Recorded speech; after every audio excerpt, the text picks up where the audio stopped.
नमस्कार, स्वागत है आपका। मेरा नाम है विपिन बेबाक। मेरे साथ मेरे सहयोगी शादाब रिजवी। धन्यवाद। राजस्थान के मुख्यमंत्री भजनलाल शर्मा के सरकारी आवास का घेराव करने के लिए आज 21 दिसंबर को यूथ कांग्रेस के कार्यकर्ता शहीद स्थल पर जुटे। इसमें सचिन पायलट भी शामिल हुए। प्रदेश भर से युवा इस प्रदर्शन में हिस्सा लेने जयपुर पहुंचे और इस दौरान यूथ कांग्रेस के राष्ट्रीय अध्यक्ष उदय भानु चिब को पुलिस ने हिरासत में ले लिया। ये युवा बेरोजगारी और अमित शाह के बयान के खिलाफ प्रदर्शन कर रहे हैं। इस प्रदर्शन में प्रदेश कांग्रेस अध्यक्ष गोविंद सिंह डोटासरा, युवा कांग्रेस के राष्ट्रीय अध्यक्ष उदय भानु, युवा कांग्रेस राजस्थान के प्रदेश अध्यक्ष अभिमन्यु पूनिया, एआईसीसी सचिव चिरंजीवी राव और युवा कांग्रेस राजस्थान के कार्यकारी प्रदेश अध्यक्ष यशवीर सुधेंद्र मूड, विधायक मुकेश भाकर, विधायक मनीष यादव और विधायक राम निवास गावड़िया शामिल हुए। पुलिस ने सीएम आवास का घेराव रोकने के लिए भारी पुलिस फोर्स तैनात की। हिरासत में ले जाने पर उदय भानु ने कहा कि हम राहुल गांधी जी के सिपाही हैं और डरने वाले नहीं हैं। बीजेपी सरकार हमें जितना दबाने का प्रयास करेगी, हम दोगुनी शक्ति से वापस आएंगे। देश का एक एक युवा और यूथ कांग्रेस के साथ ही संविधान के रक्षक बनकर सड़कों पर उतरेंगे और संविधान को आंच नहीं आने देंगे। उधर संसद में अमित शाह के दिए गए बयान के खिलाफ प्रदर्शन कर रहे युवा कांग्रेस के कार्यकर्ताओं को हिरासत में लिया गया है। इस दौरान प्रदर्शनकारी कार्यकर्ताओं पर पानी की बौछार कर भीड़ को तितर बितर करने का प्रयास किया गया, फिर नारेबाजी लगाते हुए नजर आए। और इस बीच सचिन पायलट ने कहा कि गृह मंत्री जी अम्बेडकर जी के बारे में जो भाव रखते हैं वे जुबान पर आ गए। हमारे संविधान के निर्माता थे, उनके प्रति अपमान का भाव रखते हैं तो पूरे देश में लोग आंदोलन कर रहे हैं। देश में पहली बार संसद के अंदर सत्ताधारी सांसदों ने अपमान किया।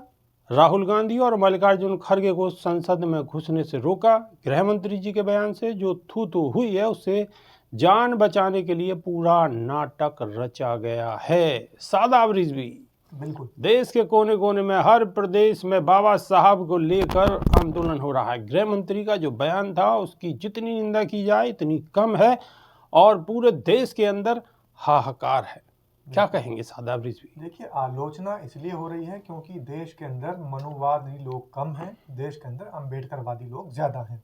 जी, देश के अंदर मनुस्मृति पत्र को मानने वाले कम हैं और आज भी संविधान को मानने वाले लाखों करोड़ों की संख्या में है। और दूसरी बात कि अम्बेडकरवादी लोग और अम्बेडकरवादी विचारधारा के लोग देश के बाहर भी मौजूद हैं।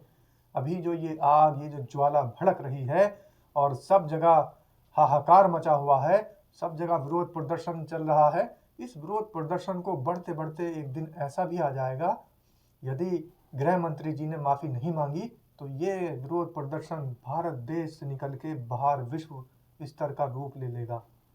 और अगर अमित शाह जी ने उनके बारे में यानी अंबेडकर जी के बारे में कुछ गलत शब्द नहीं कहे हैं या उनकी ऐसी मानसिकता नहीं थी, उनका ऐसा विचार नहीं था कि कहीं भी अंबेडकर जी को ठेस पहुंचाने का या अंबेडकर जी के अनुयायियों को, अंबेडकरवादी विचारधारा को ठेस पहुंचाने का वो काम कर रहे थे, अगर ऐसा कुछ नहीं था तो फिर खुलकर सामने क्यों नहीं आ रहे हैं? बिल्कुल। एक ट्वीट सिर्फ आया है कि मेरी बात को तोड़ मरोड़ के पेश किया गया है, तो फिर आप अपनी असली बात बता दीजिए। जो तोड़ मरोड़ के, जिस बात को तोड़ मरोड़ के पेश किया गया है, फिर वो असल बात कौन सी थी? बिल्कुल, आप अपनी मानसिकता क्यों नहीं लोगों के सामने जाहिर कर रहे हैं? फिर आप क्यों बच रहे हैं? और अगर आपने अंबेडकर जी का अपमान किया ही नहीं है तो फिर आपको माफी मांगने में शर्म क्यों आ रही है?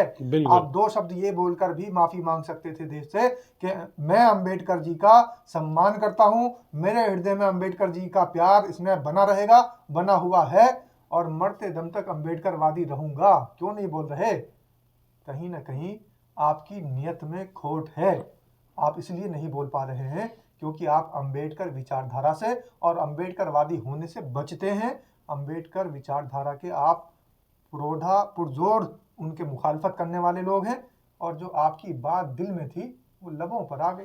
आपकी बात जो दिल में थी वो लबों पे आ गई। देश में आंदोलन हो रहे हैं, जगह जगह, हर पार्टी हो या कार्यकर्ता हो, बहुजन समाज के लोग हों, सब जो अम्बेडकरवादी लोग हैं वो लगातार विरोध प्रदर्शन कर रहे हैं। अब देखने वाली बात यह होगी कि अमित शाह कब तक माफ़ी मांगते हैं, और अगर नहीं मांगते हैं तो यह आंदोलन और उग्र हो सकता है। अभी के लिए सिर्फ इतना ही। नमस्कार। धन्यवाद।